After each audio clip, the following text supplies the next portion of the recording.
Нийслэлээс сэргийлж байгаа төсөл хөтөлбөрийг засгийн газар зогсооно гэж байхгүй билээ. Тариалан эрхлэгчдэд зориулж 10,000 тонн дизель түлшийг нэмэгдээгүй үнээр нийлүүлэхээр болжээ. Улс төржилтөөс болж гацсан төслүүдийн тухай.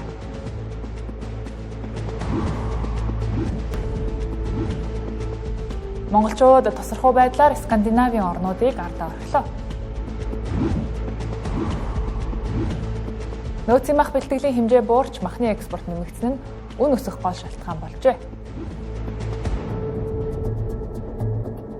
Оройн төргийн үзэгчтэй Тэнгэр телевизийн 7 мэдээллийн хөтөлбөр эхэлж байна. Анхаарлаа хандуулна.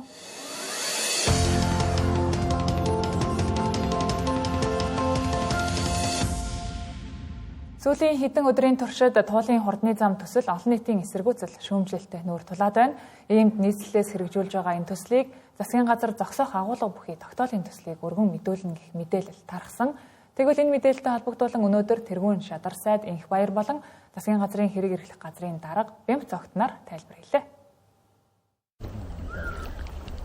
Олон нийтийн эсэргүүцэлтэй нүүр тулаад байгаа туулын хурдны зам төслийг эхлүүлэхгүй гэх эсэргүүцэл сүүлийн хэд хоногийн туршид эрчимтэйгээр явж байна. За гэтэл энэ төсөлд зориулж нийслэлийн төсвөөс хэдийнэ 538 тэрбум төгрөг буюу хагас их найт төгрөгийг санхүүжүүлэхээр баталчихсан. За энд эхлүүлсэн төслөө үргэлжлүүлнэ гэж нийслэлийнхэн мэдэгдээд байгаа. Тэгвэл засгийн газраас нийслэлийн иргэдийн төлөөлөгчдийн хурлаар батаж гаргасан шийдвэрт оролцож энэ төслөө зогсоох гэх эрх байхгүй гэдгийг хэлж байлаа. Нутгийн өөрөө удирдах тусны байгууллага Улаанбаатар хотын иргэдийн сонгуул нь яваад иргэдийн хурал нь бүрдээд ялсан намын дотроос удирдлагаа сонгоод ард түмэндээ төлөөлөө мандатаа хэрэгжүүлж ин шүү дээ. Ингээд дээш нь доош нь өсөрдөг дур зоргын нэг юм замбраагүй юм төрийн одоо дэг ёс эвдсэн зүйл байж болохгүй шүү дээ. Тэгэхээр энэ бол төрийн нэг юм юунд ашиглаад байгаа юм бэ мэдэхгүй нэг юм яваад энэ бол сонирн биш бай. Улсын их хурл бол 26 оны төсвийг батлаад өгсөн төсвийн хөрөнгө оруулалт хийх хэрэгжүүлэх төсөл арга хэмжээ. За нийслэлийн иргэдийн хурлаас нийслэл баталсан байж байгаа. Тийм болохоор энэ асуудлыг холбогдох байгууллагууд дээр ярьж шийднэ. Засгийн газар одоо юу гэдгийг төсвийн хуулийг хэрэгжүүлэх үүрэгтэй болохоос биш тийм үү? Төсвийн одоо энэ арга хэмжээ хэрэгжүүлэх гэж хууль зөрчих эрх засгийн газарт байхгүй. Нийслэлийн иргэдийн төлөөлөгчдийн хурлын төлөөлөгчдийн гаргасан шийдвэрт улсын хурал хүртэл оролцдоггүй. За тухайлбал өнгөрсөн оноос эхэлж автоцом ашигласны төлбөрийг 5 дахин, автомашины татварыг 3 дахин нэмэх шийдвэрийг нийслэлийн иргэдийн төлөөлөгчдийн хурал гаргаж байсан. За энэ төлбөр татварын нэмэгдлийг бууруул гэж иргэд бүхэмдэн бүр сүүлдээ ди парламент цахим сайт дээр 70 гаруй мянган иргэн санал өгч улсын хурал дээр энэ асуудлыг хэлэлцэж байсан. За тухайд улсын хурлын гишүүд нийслэлийн иргэдийн төлөөлөгчдийн хурал бол нутгийн өөрөө удирдах байгууллага учраа гаргасан шийдвэрт нь оролцох эрхгүй гэдгээ хэлж ирсэн юм а. Улс төржилт хэрээс хэтрүүл ямар аюул авчирдгийг өнгөрсөн хугацаанд гацсан төслүүдийн үр дүн нотол нь гаднаас танк орж ирнэ хэмээн айлган сүрдүүлж байсан төслийн бүтээн байгуулалт одоо эд өрнөж байна. Улаанбаатарын Булан тохойд газар олдохгүй байсан станцын төслийн санхүүжилт шийдэгдэж бүтээн байгуулалтын ажил эхэлчихсэн явна. Мэдээж улс төржилт хийгдээгүй бол аль 20 жилийн өмнө өндөр хүчин чадлын дулааны станцтай болж нүүрсээ хар шороогоор бус төмөр замаар зөөгөөд эхэлж байлаа. Улсыг хөгжүүлэх, эрчим хүчний хараат байдлыг бууруулах, улсын орлогыг нэмэгдүүлэх гэхээр эсэргүүцэх шалтгаан мунддаггүй. За хаашаа л харвал тал дүүрэн нутагт ганц станц барих газар олдохгүй, төмөр зам барьвал Хятадаас танк орж ирнэ. Өндөр хүчин чадалтай станц барьвал Улаанбаатараар дүүрэн Хятадууд, говь нутгаа устаа болговол Хэрлэн гол хэрчигдэнэ. За энэ бол томоохон мегадлуудыг урагшлуулаагүй улс төржилтийн хэрэгсэл болсон үг өгүүлбэрүүд. За яг ийм ойргон шалтгаанаар 1980 оноос хойш дулааны 5 цахилгаан станц, нефтийн үйлдвэр, сайн шандын аж үйлдвэрийн парк, тавналгой, дулааны цахилгаан станц, Эгийн голын усан цахилгаан станц, Эрдэнэбүрэнгийн усан цахилгаан станц, Хэрлэн тоон төслүүд гээд бүгд гацсан. За дээд тал нь 30-аас 40 жил болж байна. За тухайлбал Хятадаас Монгол руу танк орж ирнэ гэхээр гэсэн улс төржилтийн улмаас ганц мод гашуун сухатын хил даансан бүтээн байгуулалтын ажил 17 жил гацсан. Өргөн царигтай төмөр зам барьж танк орж ирнэ гэх суртал ухуулгын улмаас Монгол улсын алдагдал тэрбум Америк доллараар хэмжигдэж байгаа. За гэхдээ энэ төсөл жилийн өмнөөс гараанаас гарч ажил явуулсан. За харин төсөл эхлснээс хойш нэг жилийн хугацаанд Хятадын танк лав орж ирсэнгүй. За харин ийм үгээр улс төржилт хийсэн улс төрчин өнөөдөр төр түшилцэж явна. За энэ төслөөс бусад нь эргээд бичиг цагаас судалгаа шинжилгээний ажлаа дахин эхлүүлээд байна. Эгийн гол ерсэн цахилгаан станцыг барьчих бол эргийнхэн дагуух ойн бод усан давтаж загасны нүүдэл тасарна гэх яриа тарснаас хойш 20-од жил өнгөлөө. Хамгийн анх 2006 онд энэ цахилгаан станцыг Хятадын 300 сая америк долларын зээлийн санхүүжилтээр шийдвэрлэхээр болж золмоор тендер зарлагдаж гүйцэтгэх компани нэрч тодорсон. За гэвч 2007-оос 2008 оны үед энэ төслийг хэрэгжүүлэх шаардлагагүй гэсэн шийдвэрийг засгийн газраас гаргаж байлаа. Ингээд 20 жилийн дараа энэ төслийн хүрээнд хээрийн судалгааг дахин эхлүүлсэн. За мөн засгийн газраас хэрэгжүүлэх 14 мега төсөл дотор багтаж яваа. Хэрлэн тоон орхон анги нэртэй ус дамжуулах шугамын төсөл 20 жилийн өмнө хэрэгжиж эхлэх байсан. За гэвч нэр бүхий гишүүн хэрлэн гол хэрчигдэх хэсгүй хэмээн хинтийг нэг жагсдал төрхирч гацаасан төвхтэй. За гэтэл голын заяа хаялаа гэж эсэргүүцэж байсан таашир дөрөвний станцууд одоо ашиглалтад орж баруун аймагуудын эрчим хүчний тодорхой хэсгийг хангаж айл өрхийг гэрэл гигээр таслахгүй авч явна. За эрчим хүчний хараат бус байдлаас салхахаар станц бариг гэтэл байгаль орчин сүйд нь барих газар байхгүй. Нефт боловсруулах үйлдвэрээ бариг гэхээр газрын тос байхгүй. Газрын төсний нөөцөө нэмэгдүүлэх гэхээр бэлчээр авах болохгүй гэж зүтгэн. За яг ийм ус төржилтийн дүр төрх одооч үзэгцээр байна. Маргаашаас эхлэн дизель түлшний үн 300 төгрөгөөр нэмэгдэх гэж байна. Цаашид ойрхон орондод болж байгаа дайны нөхцөл байдал хэрэгхээс шалтгаалж дизель түлшний үнийг дахин нэмэх хэсгээ тухай бүрт нь шийдээд явна гэдгийг салбар яамнаас хэллээ. Ингэхдээ инфляцийг өдөөхгүй байх үднээс үнийг нь огцом нэмэхгүй байх бодлогыг баримталж байгаа юм байна.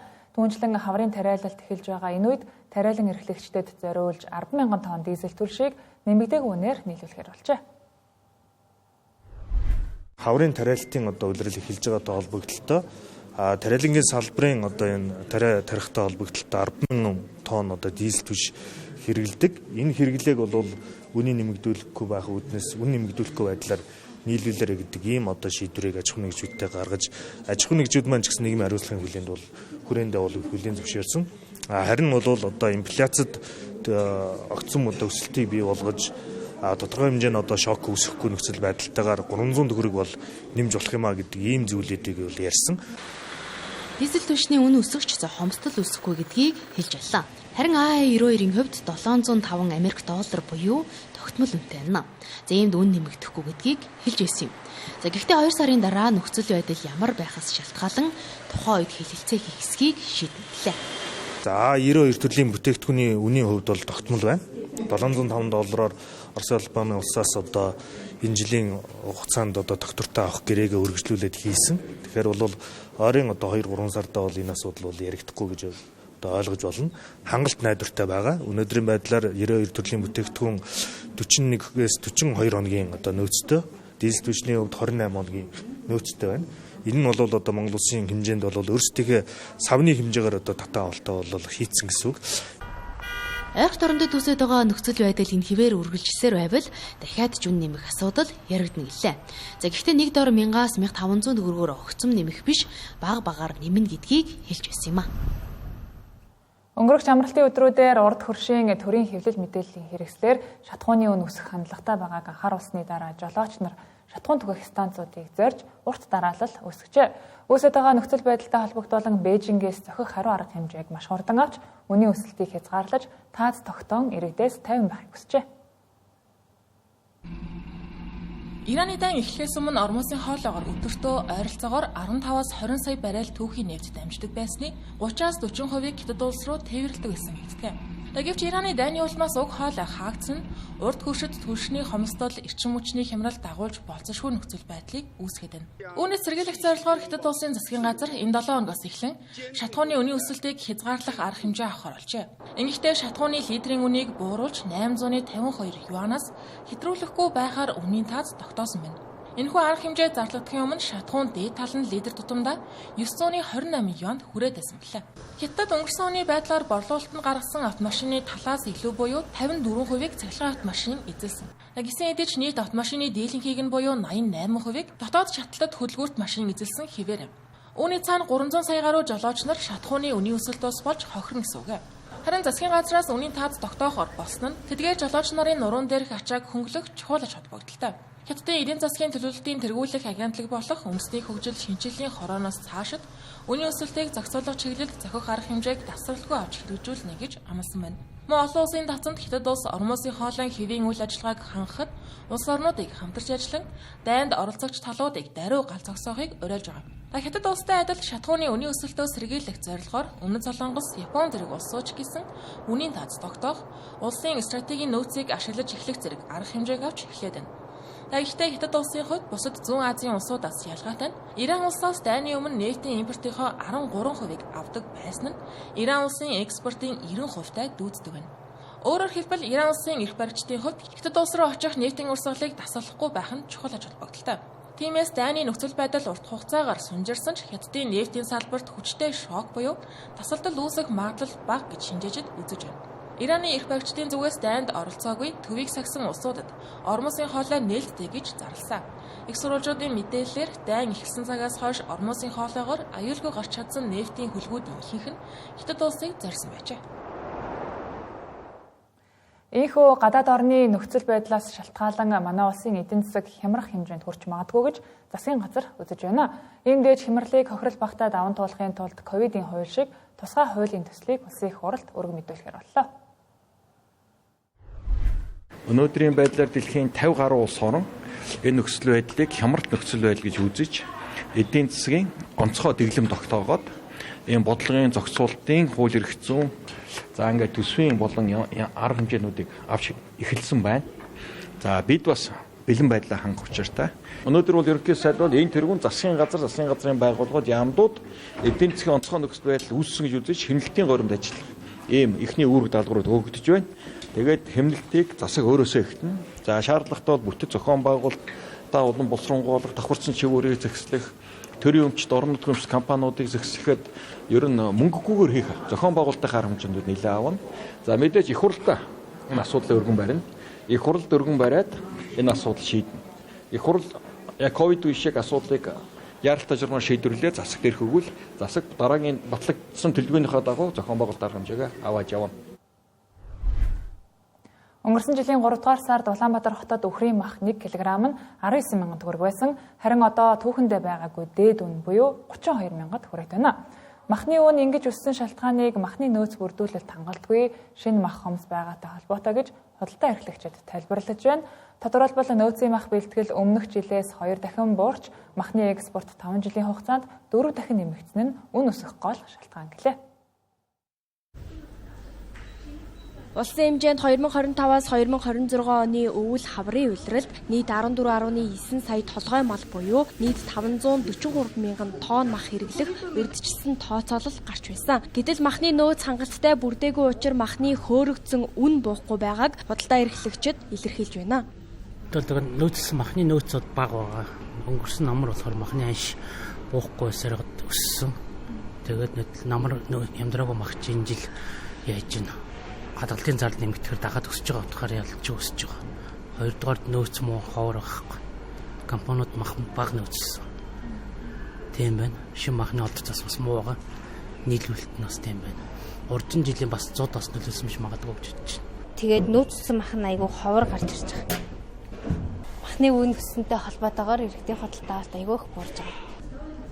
Махны үнийг тогтворжуулах ганц ажил бол нөөцийн махны худалдаа гэдгийг холбогдох яамнаас мэдээллээ. Нийслэлийн хэмжээнд энэ жилийн өвөл хаврын улиралд 5017 тонн нөөцийн мах бэлтгэн нийлүүлэх гэрээг 9 аж ахуй нэгжтэй байгуулжээ. Энэ нь өнгөрсөн оноос 2 дахин бага буюу 5000 тонноор буурсан хэмжээ юм. Яг өнөөдрийн байдлаар нөөцийн хоньны мах нь 13000, үхрийн мах 15000 төгрөгөөр худалдаалагдаж байна. Өөрөөр хэлбэл шинэ махнаас 50%-аар хямд үнээр нөөцийн мах борлуулагдаж байгаа хэдий ч махны үнийг буухад нөлөөлж чадахгүй байна. Үхрийн мах 1 кг нь 32000, хоньны мах 22000-д хүрсэн учраас мөнгөндөө тааруулж махны хэрэглээгээ багасгаж байгаагаа иргэд учирлаж байна. Энэ өнөөдөр 4 кг мах авахад 88000 төгрөгөөр авчихсан шүү дээ. Өнгөрсөн жилдээ харьцуулахад бараг 50% нэмэгдсэн юм. Тэ яг бид нар нэг жоохон мах аваад тэрийг ногоо могоотой холиод болж игэл махаа багаж хэрэглэх гэж явчихсан. Их чинь хоньны мах чи 12 хэдэн зуугаар авдаг байсан шүү дээ. Тэгээс одоо 22. Тэгэхээр хэдэн хувь нэмсэн байна. Үхрийн махыг чинь би 18000-аар. За бүдээт нь 18. Тэгэд одоо 33 мөр болчихсон шүү дээ. Үнэ барайл яваад дэгс шүү дээ. Одоо тэгж хоньны мах чи 22 юу гэсэн үг вэ? Хүмүүс авч чадахгүй шүү дээ. Одоогоос 5 жилийн өмнө Украин мах 14,000 байсан бол одоо 2 дахин нэмэгдсэн. Махны үн нэмэгдэж байгаа шалтгааныг махны экспорт нэмэгдэж, дотооддоо махны нийлүүлэлт багасж байгаатай холбоотой гэж махны худалдаа эрхлэгчид тайлбарлаж байна. Тухайлбал 2021 онд 20,000 тонн мах экспортлж байсан бол өнгөрсөн онд 4 дахин нэмэгдэж 85,000 тонн мах экспортлжээ. Нөгөөтэйгүүр махны үн өсөж буй бас нэг шалтгааныг малчны зах махны үнийг хөөрөгдүүлж байгаатай холбоотой гэж худалдаа эрхлэгчид илэрхийллээ. Шүглүүлсэн иргэнийг 1 саяас 5 тэрбум төгрөгөөр урамшуулдаг байх хуулийн төслийг засгийн газар санаажилжээ. Энэ хууль батлагдсанаар шүглүүлэгчийг урамшуулаад зогсохгүй хамгаалах эрхцэн орчинч мөн бүрдэж байгааг албаныхан хэллээ. Цаашилбал шүглүүлэгчдээр дамжуулан авилга, албан тушаалын гэмт хэрэгүүд илчлэгдэж, илрүүлэлт сайжирна гэж үзэж байгаа юм байна. Олон улсын байгууллагуудын зүгээс дэлхийн өндөр хөгжилтэй авилга, албан тушаалын гэмт хэрэгээс сайн тэмцдэг. Энэ төрлийн гэмт хэрэг баг гардаг. Энэ улс орнуудын жишгээс үзэхэд шүглүүлэгчийг хамгаалдаг энэ эрх зүйн зохицуулалт хууль батлагдсан хэрэгжиж байна. Тэгэхээр бид энэс дутах ёсгүй. Монголын нийгэмд хамгийн том аюул занал бол авилга, албан тушаалын гэмт хэрэг. Тийм учраас хууль зүйн дотоод хэргийн яам санаачлан боловсруулж засгийн газар өнөөдөр дэмжиж энэ хуулийг хуулийн төслийг өргөн мэдүүлэх шийдвэр гаргалаа. Хуулийн төслөөр жишээ хэлэхэд шүглүүлэгчийг 1 саяас 5 тэрбум төгрөг хүртэл төгрөгөөр урамшуулах энэ эрх зүйн зохицуулалт бий бол бүрдэнэ. Тийм учраас энэ хуулийг бас яаралтай улсын хурлд өргөн мэдүүлж батлуулахаар ажиллах болно.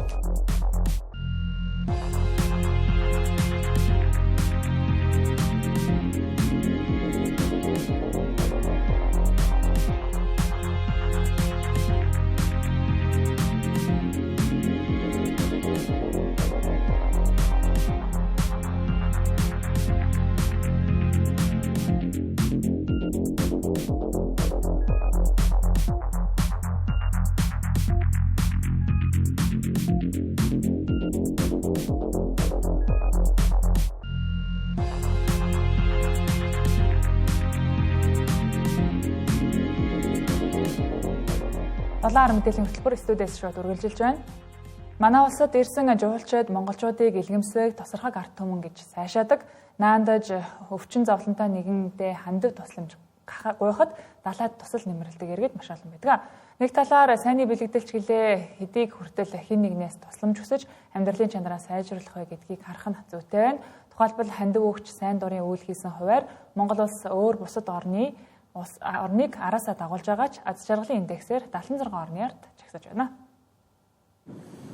Дэлхийн хамгийн аз жаргалтай улс бол Скандинавын орнууд. Финлянд, Исланд, Швед, Нидерланд зэрэг Европын орнууд аз жаргалын индекснээр эхний 10-т бичигддэг. Жишээ нь Финлянд бас аз жаргалын индексээр хамгийн өндөр оноог авсан. За энд иргэдтэй өндөр чанартай эрүүл мэнд, боловсролын үйлчилгээг үзүүлдэг. Амьдралын тэгш бус байдал харьцангуй бага, ийм нөхцөлд амьдарч байгаа хүмүүс нэг нэгнээс хандив тусламж гуйхунж бага байдаг. За тодорхойлбол Финлянд улсын иргэд бие биендээ хандив өгсөн хувь 147 унсаас 39 бичигдсэн байна. Харин танихгүй хүнд тусалсан байдлаар 96-д жагсжээ. Харин төрөвчийн энэ улсад алдсан тохиолдолд эргээд олох магадлал маш өндөр. Танихгүй хүн хөрөш цагтаа таны төрөвчийг оллоо гэхэд эзэнд нь шууд буцааж өгдөг арт түмэн юм байна. Харин Монгол улсын хувьд аль жаргалын индексээр 147 унсаас 77-т бичигдсэн. Финляндаас 76 улсын хойно бичигдсэн ч монголчуудын бусдад хандив өгч тусалсан өгөөмөр зан чанар нь Финляндаас өндөр буюу 30-д. Харин сайн дурын ажил хийх хуваарч мөн тэргүүлсэн байгаа юм а. Харин танихгүй хүнд туслах магадлал тун бага байгаа нь 32-т бичигдснээс харж болно.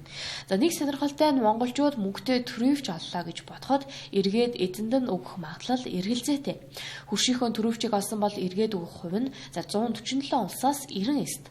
Өөрөөр хэлбэл өөрийн эд зүйлээ алдлаа гэхэд цагдаа хөршийн танил олсон даруйдаа өгөх магадлал дунджаас доогуур байгаа юм а. За бүгд найрамд Солонгос улсын хувьд индекснээр 58 бичигдсэн. За энэ бас хандив өгсөн сайн дурын ажил хийсэн хувь манахаас бага. Харин төрөвчийн алдвал эргээд эзэнд нь өгөх сэтгэлгээ солонгосчуудад биднээс өндөр байгаа юм. Гэхдээ манай улсын аз жаргалын индексийг хойш татаж байгаа зүйл нь нийгмийн баталгаа, авилга, хэл хавл, орлого, эдийн засгийн түвшин юм а. За эмнэлгийн хүртээмж тааруу хөдөө орон нутагт илүү хязгаарлагдмал. Дээрээс нь төрийн байгууллагуудын авилга, шудраг бас байдал нь иргэдийн итгэлцэлд шууд нөлөөлдөг. Энэ нь иргэдийн амьдралын сэтгэл ханамжийн баталгааг улам бууруулж байгаа гэсэн дүгнэлтийг өгсөн байна. За олон улсын авилгын индексээр сүүлийн 10 жил байгаагүй хамгийн муу үзүүлэлтэд хүрч 10 байраар өнгөрсөн жил хүрсэн. Энэ мэт үзүүлэлт иргэдийн аз жаргалтай байх үзүүлэлтийг булаасаар байгаа юм. За гэхдээ тайлбар мэдээлэл дурдсанаар 2005-аас 2010 оны индексийг харьцуулахад монголчуудын амьдралын сэтгэл ханамж сүүлийн 20 жилийн хугацаанд тодорхой хэмжээгээр сайжирсан гэж дүгнжээ. За энэхүү 2025 онд Монгол улс аз жаргалын индексээр 143 орноос 77 дугаар байранд жагсаж 10 оноос 583 оног авснаа Зүүн Аз, Намхан Далайн бүс нутагта 12, харин дэлхийд 77-д орох үзүүлэлтийг харуулж байгаа юм. За цаашлаад 2012 оноос хойш Монголын аз жаргалын индекс 1.1 оноогоор өсөж Зүүн Аз, Намхан Далайн бүсийн 17 орноос өсөлтөөрөө 2-т бичигдэжээ. 2012 оноос хойш монголчуудын аз жаргалтай байдал мэдэгдэхүйц дээшсэнийг 27 байр ахиж за одоо дэлхийд 75-д орсноос харж байна. За гэвч зарим зүйлс биднийг ад жаргалгүй болгож байгаа нь энэхүү тайланд илэн талангүй харагдаж байлаа. Жил бүрийн 3 дугаар сарын 20-оос 6 дугаар сарын 10-ны үеийг галт төмрийн аюултай үе гэж үздэг байна. Хаврын ой хээрийн галт төмрийн аюулын үнэлгээгээр нийт нутгийн 147% нь маш их, 306% нь их, 807% нь дунд аюулын түвшинд байгаа юм байна. Харин объектын галт төмрийн хувьд өнгөрсөн 7 хоногт гэхэд 85 тохиолдол бүртгэгджээ. Улсын хэмжээнд он гарснаас хойш 7 аймгийн 10 суманд 10 удаагийн ой хэрийн төмөр бүртгэгджээ. За дээрх гал төмөрт урьдчилсан тооцоололоор 444 га талбай өртсөн байна. За энэ жилийн хувьд нийт нутаг дэвсгэрийн тал орчим хувь нь цасан бүрхүүлгүй байгаа юм байна. За цасан бүрхүүлгүй байгаа нь ой хэрийн гал төмөр гарах эрсдлийг улам нэмэгдүүлдэг байна. Харин объектын гал төмрийн хувьд 2026 он гарснаас хойш 500 гаруй дуудлага бүртгэгдсэн байна. За 2025 онд нийт бүртгэгдсэн гал төмрийн ослын 80 гаруй хувь нь иргэдийн анхаарал болгоомжгүйгээс эсвэл цахилгаан хэрэгслийн ашиглалтын буруугаас болсон байна.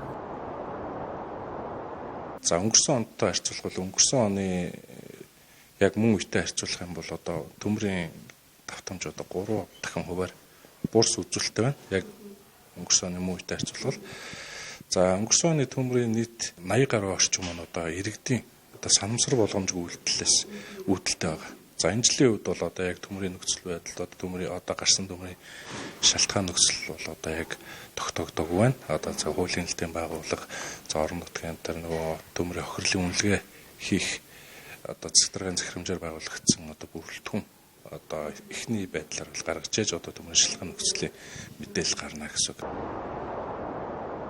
Тиймээс иргэдийг ил задгаа гал түлэхгүй байх, хасаасан гал шүдэнс тамхины галыг бүрэн унтраах, халуун үнс нурмыг ил задгаа асгахгүй байх, өнжмөл өвс хог хаягдлыг шатаахгүй байх, машины яндангаас гал алдах эрсдлээс хамгаалах зэргээр гал төмрийн аюулаас урьдчилан сэргийлэхийг зөвлөж байна. Мөн цахилгааны аюулгүй байдлаа хангах, хит ачаалал үүсгэхгүй байх, стандартын шаардлагад нийцсэн арзетик цахилгааны утас хэрэглэх зэрэг нь объектын гал төмрийг сэргийлэх энгийн боловч хамгийн үр дүнтэй арга гэлээ. Ерөнхий боловсролын сургуулийн нэг хичээлийн жилд 2 удаа бие даалтын 7 хоногийг төлөвлөсөн. Ихэнхдээ сурагчид амралт гэж ойлгодог нэг 7 хоног нь угтаа бол сурагчдыг хичээлээс гадуурх үйл ажиллагааг хөгжүүлэх, тэмцээн уралдаанд хамруулах, бие даах чадварт сургах зорилготой юм байна. Орон нутгийн ерөнхий боловсролын сургуулийн сурагчдын бие даалтын 7 хоног энэ сарын 23-нд эхэлсэн бол нийслэлийн ерөнхий боловсролын сургуулийн бие даалтын 7 хоног энэ сарын 30-ны өдрөөс эхэлнэ. 2025-аас 2026 оны хичээлийн жилд нийт 2 удаагийн бие даалтын 7 хоног төлөвлөгдөжээ. За бие даалтын 7 хоногтой залгаж сурагчдын 2 дугаар улирлын амралт эхэлж байгаа. Тэгвэл бие даалтын 7 хоногийг хэрхэн яаж өнгөрүүлэх тухай сурагчид ийм хуваалцлаа. 12 төгсөгчөө болохоор ЕС материал бэлдэж байгаа. Ер нь ЕС материал дээр давтлага өгөөл. Бие даалтын 7 хоногоос бид нар багш нарын өгсөн даалгавраа хийгээд тэгээд бас өөрийгөө хөгжүүлэх зүйлсүүдээ заавал хийдэг. Жишээ нь одоо ном унших, тэгээд одоо хүүхэд толгой одоо англи хэл, орос хэл дээрээ төсөрч хизээ үздэг. Тэгээд би бас яг өөрөөхөөс илүү цаг гаруус англи хизээ үздэг. Еши материалын ажиллаараа тэгээд тэгдэг шүү. Тэгээд бас сурвал юм давтуулна гээд бас нөө хэл хэлтийн шалгалт болгож байгаа.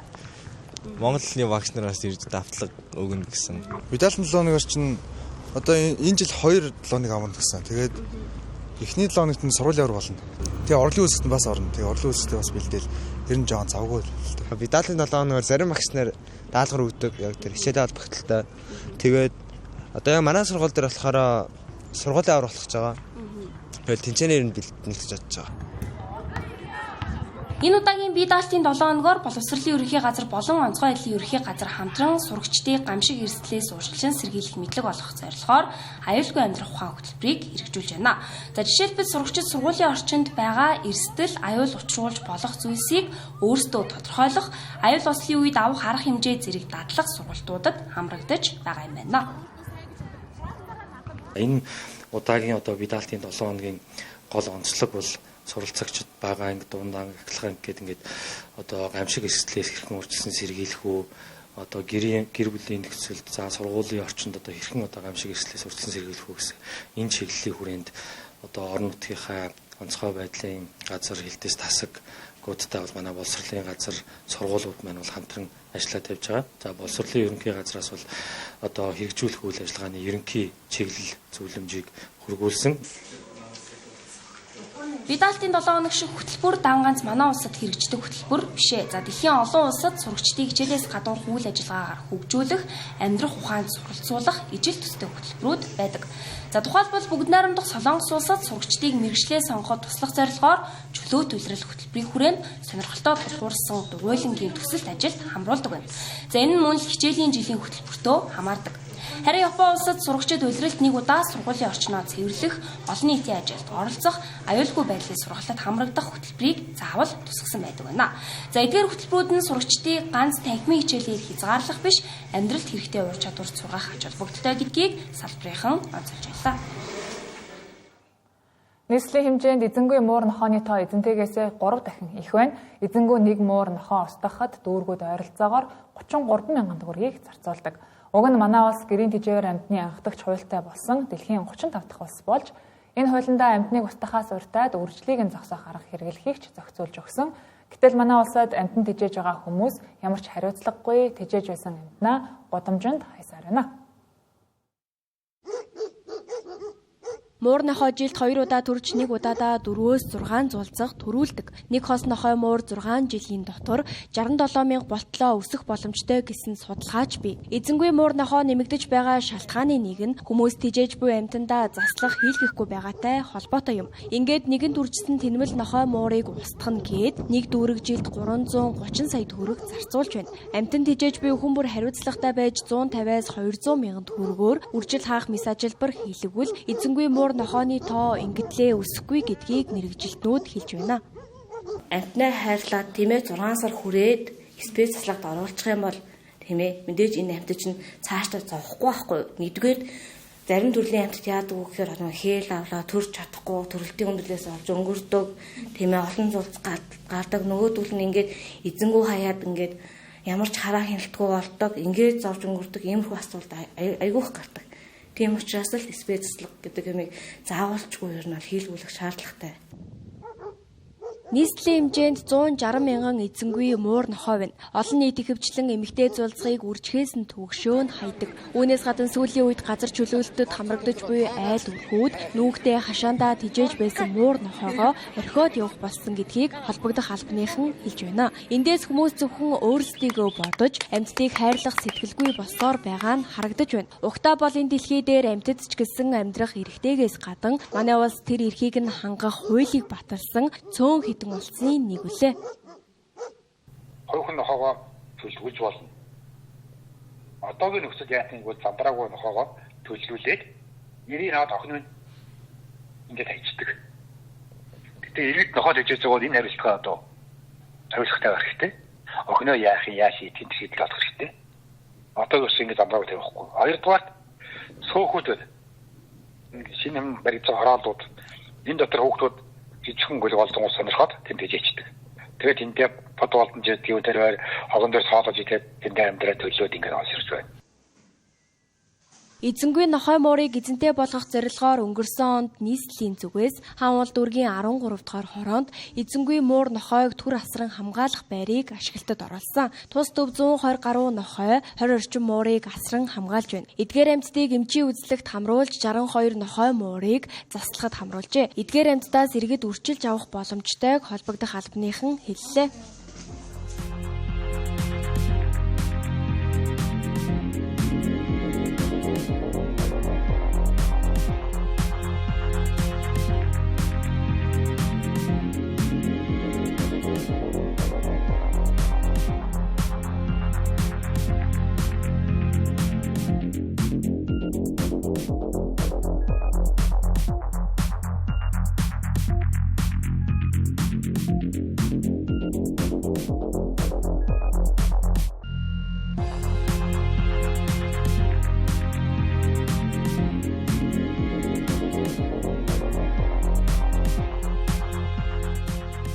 Долоон мэдээллийн хөтөлбөр үргэлжилж байна. Монгол Улсын ерөнхийлөгч Ухнагийн хөрөлсөх Говьалтай аймагт ажиллалаа. Ерөнхийлөгчийн санаачилсан үндэсний хөтөлбөрүүд орон нутгийн хөгжил, иргэдийн боловсрол, эрүүл мэнд, аж ахуйн нэгжүүдэд хүчин чадлаа нэмэгдүүлэх, ажлын байр бий болгох, байгаль орчныг хамгаалах зэрэгт томоохон хувь нэмэр оруулж байгааг аймгийн удирдлага энэ үеэр онцлоо. Хүнсний хувьсгал, тэрбум мод, эрүүл Монгол хүн, цагаан алт, илгээлтэй 2001 зүүгээд хоорондоо нягт уялдаатай хөтөлбөрүүд улсын хэмжээнд амжилттай хэрэгжиж байгааг ерөнхийлөгч хэллээ. Үүнд Говьалтай аймгийн удирдлага төр хувийн хөвшил, нийгмийн байгууллагын хамтын ажиллагаа, ард иргэдийн хүчин чармаалт, хичээл зүтгэл ихээхэн хувь нэмэр оруулж байгааг тэмдэглээд талархал илэрхийллээ. Ерөнхийлөгчийн илгээлд 2100 тэтгэлэгт хөтөлбөрийн хүрээнд 21 улсад 1055 оюутан суралцж байгаагийн 40 орчим нь Говьалтай аймгийнх юм а. Мөн тэрбум мод үндэсний хөдөлгөөний хүрээнд тарьсан 8.5 сая заг 80 орчим хувийн ургалттай байна. Хүүхэд залуусын боловсролд оруулсан хөрөнгө оруулалтын үр шим улс орны маань хөгжил дэвшлийн гол хөдөлгөгч хүч болдог. Хүчрэг Монгол улсын үндэс суурь болдог юм жамтай. Тэм учраас сум хороо бүрийн шилдэг сурагчдыг шалгаруулж дэлхийн шилдэг ихтэй сургуульд илгээн суралцуулах зорилготой Монгол улсын ерөнхийлөгчийн илгээлт 2100 хөтөлбөр одоо амжилттай хэрэгжиж өнөөдөр дэлхийн 21 улсад 1100 гаруй оюутан сурч байна. Та бүхний хүүхдүүд дэлхийн боловсрол эзэмшиж хүн төрөлхтний оюун санаа, шинжлэх ухааны огшимээ суралцж, орон нутаг улс орныхоо хөгжил дэвшилд ирээдүйн сайн сайхны төлөө хүчин зүтгэх үндэсний сэхэтүүд манлайлагч нар болж ирнэ. Өнгөрсөн жил Алтай хотод үйлчилгээний орон сууцны цогцлбор хотхон Бигэр Бугад суманд орон сууц барьсан бөгөөд таашир шохон үйлдвэрийг ашиглалтанд оруулснаар шинээр 200 орчим ажлын байр бий болжээ. Одоо Алтай хотод 18 тэрбум төгрөгийн хөрөнгө оруулалтаар цэвэрлэх байгууламж 31 км хатуу хүчилттэй автозамын ажил өрнөж байна. Энэ онд 9 булаг суманд соёл амралтын хүрээлэн, сургуулийн спорт зал, Ахмадын совилал, Эрдэнэ суманд 320 хүүхдийн суудалтай ерөнхий боловсролын сургууль, Цээл суманд сургуулийн дотор байр, Алтай суманд хүүхдийн цэцэрлэг байрж, Дарив суманд харган түрүүгийн услалтын систем байгуулна гэлээ. За таны ерөнхий сайд байх үеийн хийсэн одоо дэд үтцийн чиглэл ялангуяа аймгийнхаа төвийн гомдны асуудлыг 100% шийдсэн өнөөдөр бас эмгэг одоо байх нэг суурийн гомдны бас ашиглаж байгаа гэдгийг хий. За мөн одоо тэр үед хийгдсэн бүх одоо сургууль цэцэрлэгүүдийн том бүтээн байгуулалт бүгд одоо ашиглалтанд орсон. Говьалтай аймаг эрүүл мэнд боловсролын салбарын хөгжлөөрөө улсдаа тэргүүлэхийг зарж байна. Хорт хавдраас шалтгаалсан нас баралтыг 15%-аар бууруулж чадсан. Цаашид хүний хөгжлөөр бусдыгаа манлайлж дундаж наслалтыг 80-аас дээш болгох зорилт тавьжээ. Говьалтай аймгийн 10 гаруй аж ахуйн нэгж иргэн хүнсний хувьсгал Атрын 4-р аянд хамрагдаж 1.3 тэрбум төгрөгийн зээл авч тоног төхөөрөмжөө шинжилээд байна. Орон нутаг жижиг дунд үйлдвэрлэлээ дэмжихээр өнгөрсөн онд 300 сая төгрөгийн дэмжлэг үзүүлсэн. Мах, сүү, сүм бүтээгдэхүүнийхээ хэрэгцээг өөрсдөө хангадаг бөгөөд хүнсний бусад хэрэгцээг 100% хангахыг зорж байна. Гэхдээ банкны шалгуур өндөр, барьцаа хөрөнгө шаарддаг учраас хүнсний хувьсгалын 2 дугаар шатанд орон нутгийн аж ахуйн нэгж өрхийн үйлдвэрлэлийг дэмжихийг хүсэж байлаа. Боксын насан туршидчдын Аз ТV-ийн аврах шалгаруулах тэмцээнд нэг гэр бүлийн тамирчид төрүүлсэн тохиолдол манай улсад ганцхан байдаг. Олон улсын холбоо хэмжээний мастер Инх Амар 2021 оны Азийн аврах шалгаруулах тэмцээнд төрүүлсэн бол түүний гэргий болортуул одоогоос 14 жилийн өмнө Азийн аврах шалгаруулах тэмцээнд төрүүлсэн Монголын анхны эмэгтэй боксчноор тодорч байжээ. Монголын эмэгтэй боксчид 2003 оноос эхэлж Аз ТV аврах шалгаруулах тэмцээнд тогтмол оролцуулсан. Харин 2008 онд уг тэмцээнээс анхны медалийг Цэрэн Чимэг эх орондоо авчирсан бол үүнээс 2 жилийн дараа Нандин Цэцэг түүний амжилтыг ахиулан мөнгөн медальд хүрсэн юм. Тэгвэл 2012 онд Улаанбаатар хотноо болсон энэ тэмцээний үеэр 48 кг хүч сорьсон Төмөрхөгийн болортуул Аз ТV аврах төрүүлсэн Монголын анхны эмэгтэй боксчноор тодорсон юм. Уг тэмцээнд 64 кг тулалдсан уянг мөн алтан медаль гарцсан бол үүнээс хойш 14 жилийн хугацаанд Монголын эмэгтэй тулаанчид ТV аврагдаа төрүүлж чадаагүй байна. Тэр үед бол анхны Аз ТV авраг болсондоо маш их баяртай байдаг.